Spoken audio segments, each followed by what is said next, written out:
You're watching Adorama TV.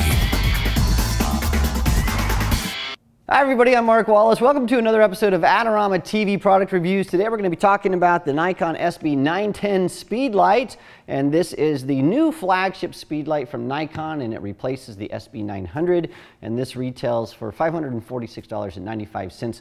Now this does everything that the SB-900 does, but there are some improvements that I really like, and so let me just talk to you about some of the new things that the SB-910 provides. One of the most notable things is the user interface. The graphical user interface on the back has been redesigned, and it is much easier to use. And so now we have three dedicated buttons here, a dedicated mode button, a mode and a menu button. So there's always been a mode button, but now you can dive right into the menu instead of having to hit this middle button for a couple seconds. You can just push menu, and it takes you right into the menu here. And it's easier to navigate through all your custom functions because now you can move up and down with these buttons instead of using this little scroll wheel. If you want to dive into one of these items, you can hit this button and it takes you right into that actual menu. So it's a lot easier to move around. You hit menu to get back out of that.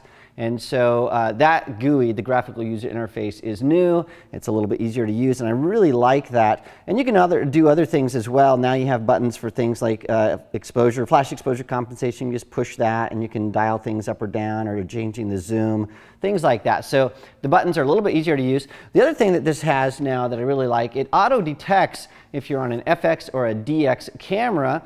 And then the zoom, so how much light is being thrown out there and the angle of that light automatically adjusts for the size of your sensor. And so it knows what's going on and knows what camera that you have the flash attached to, which is very nice.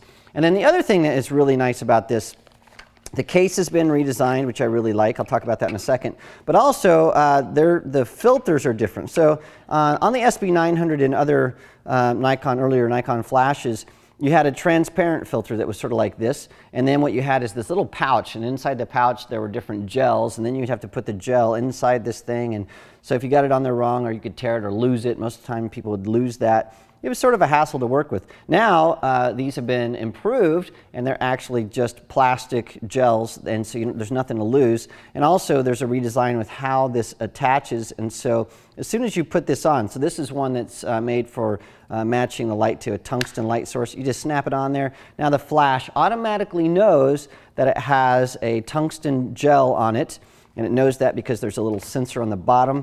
And so when this snaps on there, it knows to change the white balance on the camera. So if you have this on the camera, the flash will tell the camera to set its white balance to tungsten, and everything will match. It's really nice. Or if you're shooting in fluorescent light, this again will just snap right on there, and so it's ready to go. And then if you want some diffusion on top of that, then this snaps on top of that. And so that is a lot easier to use than the past flash, where you'd have to take a transparent gel and stick something in there, and if you stuck it on there, it was a hassle, and so that is greatly improved. And then this all just sort of sticks right into the case here.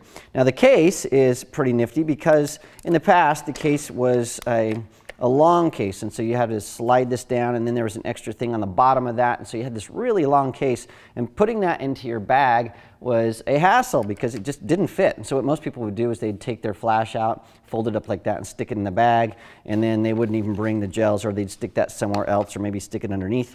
And so Nikon watched what people did, and they changed the bag, and so now everything just sticks in there just like that, like you would normally hold it. And so it's a smaller case, and it fits into a bag a lot easier. So I like that as well. Now the other thing that is a vast improvement on this flash is something that people have talked about a lot with the SB-900, and that is when the flash heated up, it would just stop working.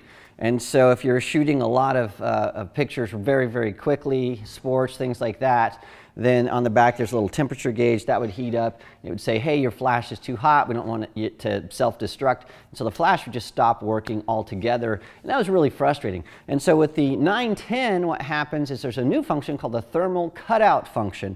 And what it does, instead of shutting the flash down altogether, when it detects that the temperature is rising and things are getting to the dangerous area, it changes the refresh rate. And so instead of the flash refreshing really quickly, it slows everything down. So you can still use your flash, you just can't use it as quickly as you might like, but what that allows you to do is to continue to take pictures without melting down your flash, which is really, really nice. Now the other thing that this has, I mentioned before, it auto detects if you're on an FX or a DX camera. This has some illumination patterns that I really like. And so there's a standard illumination pattern, and that's how the light actually comes out of the flash.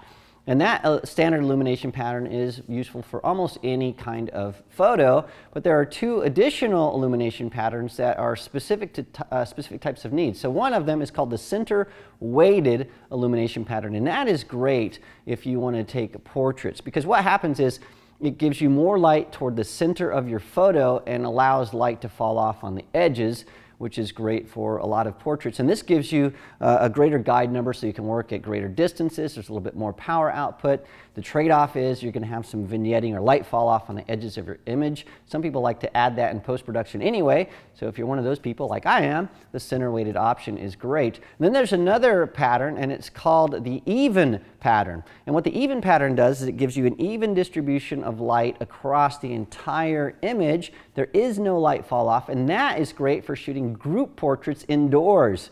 And so you've got three options, the standard illumination pattern, center weighted, and even. And so you can do that all by just hopping into the menu on the back, and then you can dial in what kind of illumination pattern you want very, very quickly, because the graphical user interface has been improved and it just works great.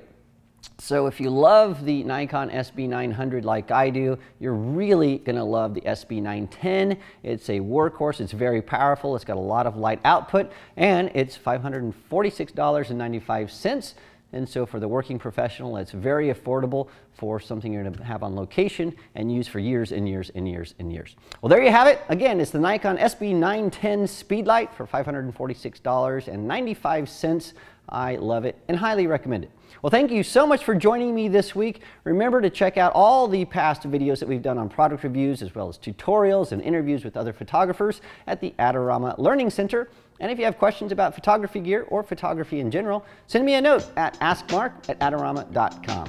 This episode is brought to you by Adorama TV. Visit the Adorama Learning Center, where you'll find photography tips and techniques, links to the gear used in this episode, and related videos. For all the latest photography, video, and computer gear, visit adorama.com. And the next time you're in New York City, visit our store located on 18th Street between 5th and 6th Avenue.